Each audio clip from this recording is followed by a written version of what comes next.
getting into game number 1. All right.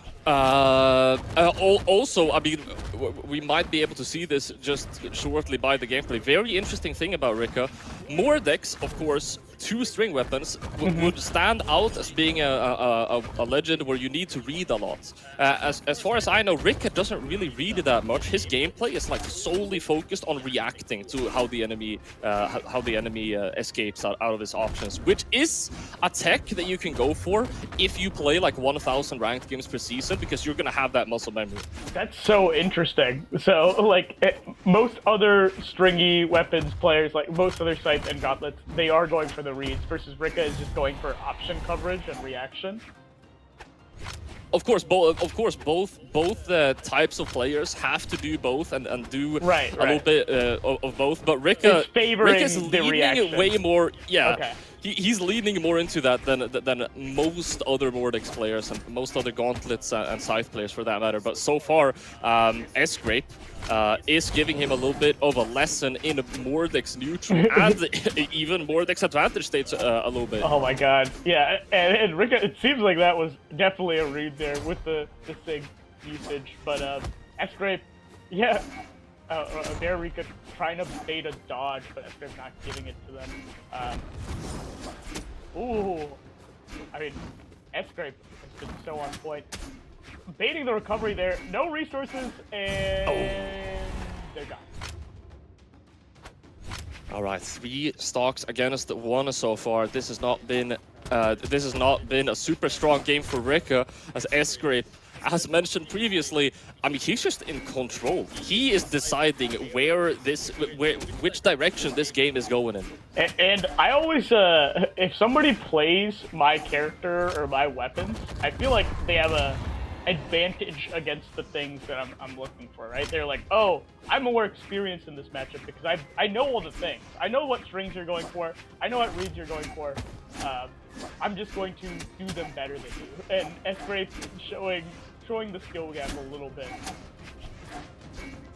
Now, which, to be fair, I mean, while Sgrape, not sure if Sgrape would classify himself as a Mordex main, that would surprise me. Right. But he plays Mordex. But like, he plays Mordex, he plays Mordex. He knows how this works. It's just that Rikka's dedicated. Oh, and that's the difference. And as we say that, Rikka making a slight comeback here. Okay, almost getting a string, but Sgrape with the signature. They're gonna close out that game 1. Super smart. Yeah, I mean, just the fact that Sgrape has that Mordex experience, I think, is being shown very highly here. As Sgrape's strings have looked a little more solid than Rikka, up until towards the end, where Rikka was really getting a comeback. But yeah, that was a great coverage on the recovery there. But yeah, Sgrape finally getting that sig. Yeah, I don't know. What do you think Rikka needs to do better in this matchup? I feel like Rikka might be playing a little bit too almost mechanically, almost a little bit. I wouldn't say autopilot, but I'm saying like he's going for comfort options in situations where he really, in some cases, should be going for desperation options. If he can, you know, maybe spice things up, make Sgrape a little bit uncomfortable, and then take control of the game in that way. But then again, Rikka being a comfortable Mordex main probably can find some small tweaks in his gameplay to try and put Sgrape into disadvantage, make him uncomfortable without making yourself uncomfortable. Because that's the thing about a desperation option; you're both uncomfortable at that point. Yeah, no, that makes sense, and it also tracks with what you were saying at the beginning of the set, where Rikka was a little more favoring on the reaction end. Let's see if an edgeguard opportunity. Oh my god, they're both just reversing each other by this ledge. Rikka seemed like they baited that dodge, but missing slightly versus Sgrape. Okay. Good anti-air. Sgrape having a hard time landing against said anti-air. Rikka throwing up that neutral signature though, not going to be hitting anything with that one. Sgrape off of the weapon, off of getting hit by the weapon.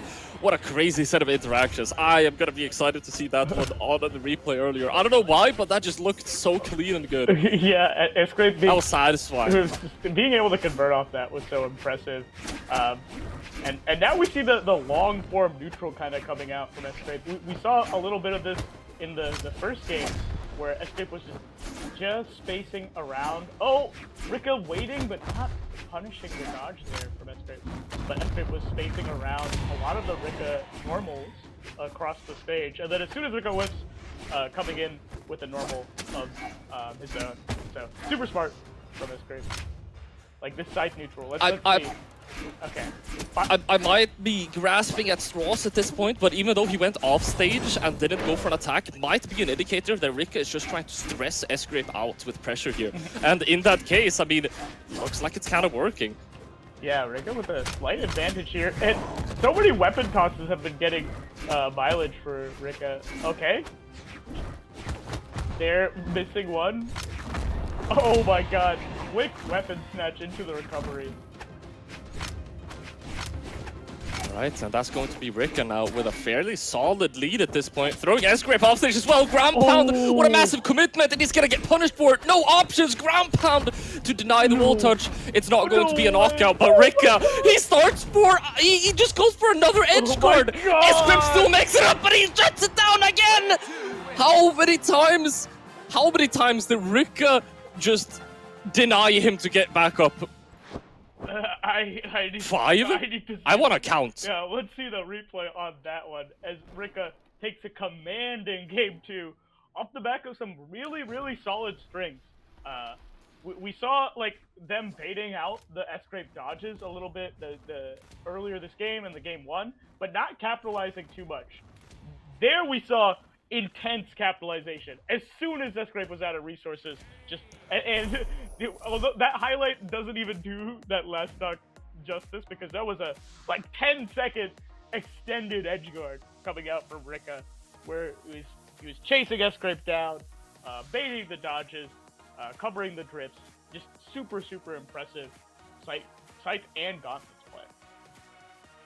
There's just something so, I don't want to say disrespectful, but that's the best word I can think of. There's something so disrespectful about you like being able to touch the wall, but if the opponent places this attack here at that timing, it doesn't matter because you're just gonna get hit anyway. And that's what happened like 3 times. And then the other 3 times, Rikka just kind of outsmarted Sgrape. Yeah, no, it's crazy there. And this could potentially be a huge upset. They have played 0 times in the past, but I mean, this would still be an upset. Needs the number 4 seed, Sgrape the number 6 seed versus Rikka the number 22 seed. So pretty big upset incoming if this were to happen. As we get into, I mean, I gotta say, I don't want to jinx anything here, but I've been saying that, you know, Rikka is a player that I'm waiting to see when I should start keeping my eyes on him, whenever that tournament is going to be the one where he proves himself. If this upset were to happen, you know, people can no longer really think about Rikka as a good ranked player. He is just, you have to take him seriously at that point. Oh yeah. But that's probably the largest motivator for Rikka going into this game, and if he has what it takes, only time will tell. Sgrape might continue to defend this seat in the winner quarterfinals. The horizontal spacing coming out from Sgrape, so impressive there. Just baiting out that Rikka approach, and then okay, lots of damage. These normals are huge coming out from Sgrape. Sgrape show! Sgrape show! He gets the entire combo as well. Rikka able to return the favor, trying to go for a weapon throw to see if Sgrape would drift over to the left. He was not. Recovery connects though, and this went so quickly from Sgrape being in control all the time. Now it feels like they're just changing. Yeah, they're swapping who's in the control. It's constantly this this cat and mouse game. It's just that so far here in the 3rd game, whenever Sgrape is control over the flow of the game, he's been getting a lot more damage. And Sgrape with a very good dodge on the weapon toss there. I feel like Rikka's been doing super well whenever he gets that weapon toss, just because of how horizontal Sgrape has been playing the neutral. So again, Sgrape outspacing the move coming out from Rikka and then getting that sig.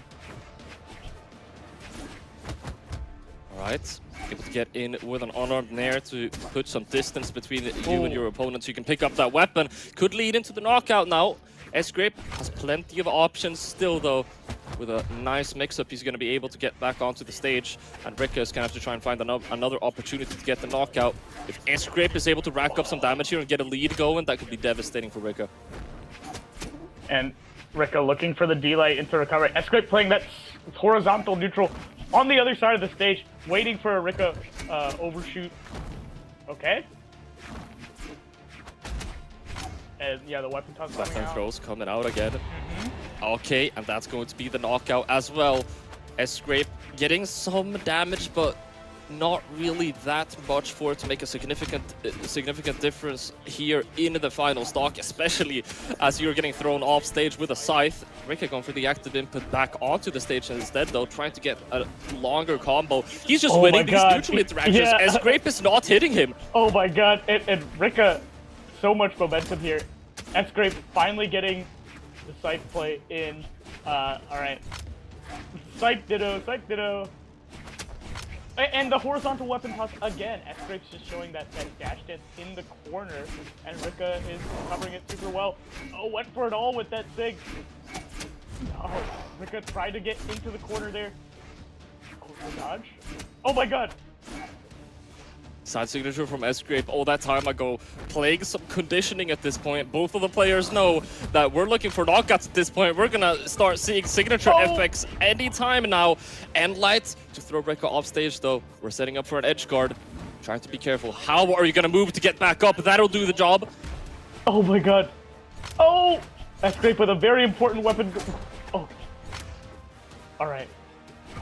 On the ledge again. Rikka with so much patience there. Scythe.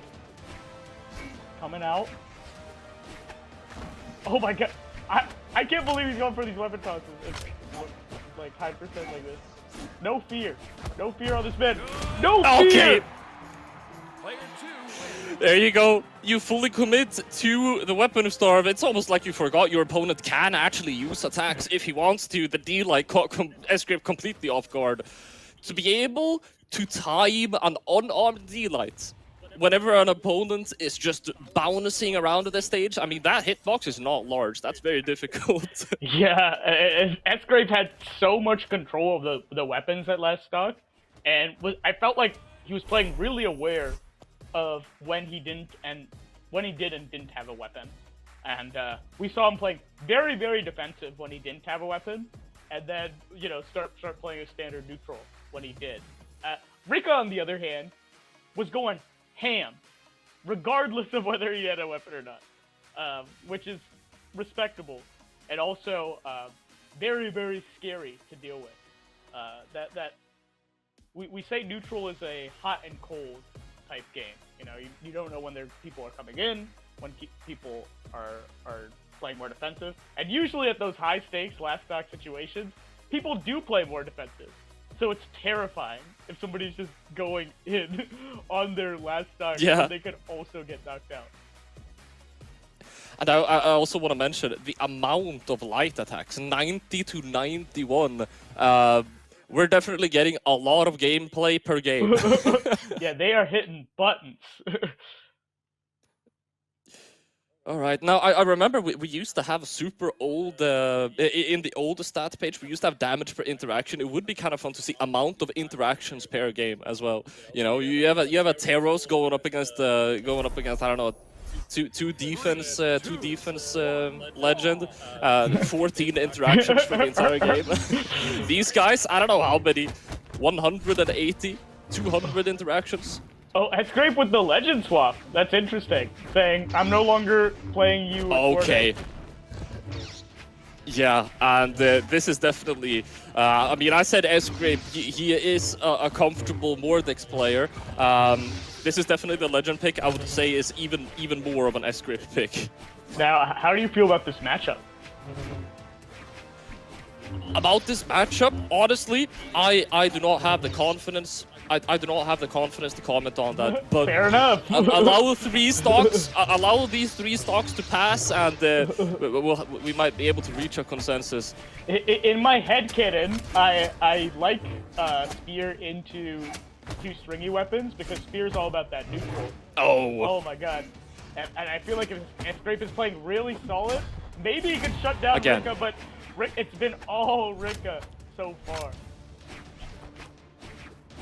Yeah, for some reason, I completely forgot that we are going to get Spear into Gauntlets now as well. Spear into Gauntlets as a Spear player, I really like because you can punish side light on Gauntlets with Spear D-lights.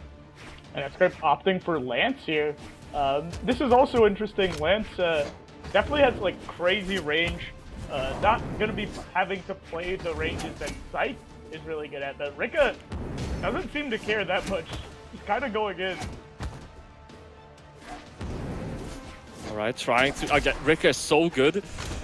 Rikka, his win condition is whenever he's able to deny the enemy to get wall touches. I mean, we've been seeing it so many times at this point.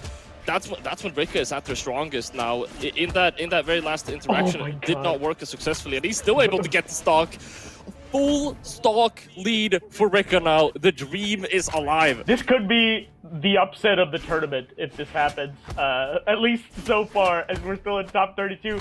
Rikka's swagging on Sgrape right now. Sgrape's still starved on the weapon. Full stock lead. Oh god. Okay. Able to get the end light in, and then neutral signature. Just the last couple of frames of the active frames on the very edge of the hitbox too, catching Sgrape. Now he needs this stock, and he needs it quickly. Sgrape picks up the lance, and he's starting to just press buttons at this point, racking up a lot of good damage, but he needs to find the knockout option as well. The whip punish coming out on the Gauntlet's end light, but Sgrape has a mountain to climb here. Like, one interaction could potentially seal it out. Uh-oh. Wait, was that a... Huh? We have not even been... we didn't even mention we got the emotes between the stocks at this point. It's getting real, Junebug. It's getting real. Oh my god. Sgrape really wants this. Trying to do mental damage a little bit. Oh! What for a crazy read. Of any hit will seal it out. Looking for the end light. That's gonna be it. Rikka answering with an emote of his own as he upsets Sgrape in this bracket. Wow.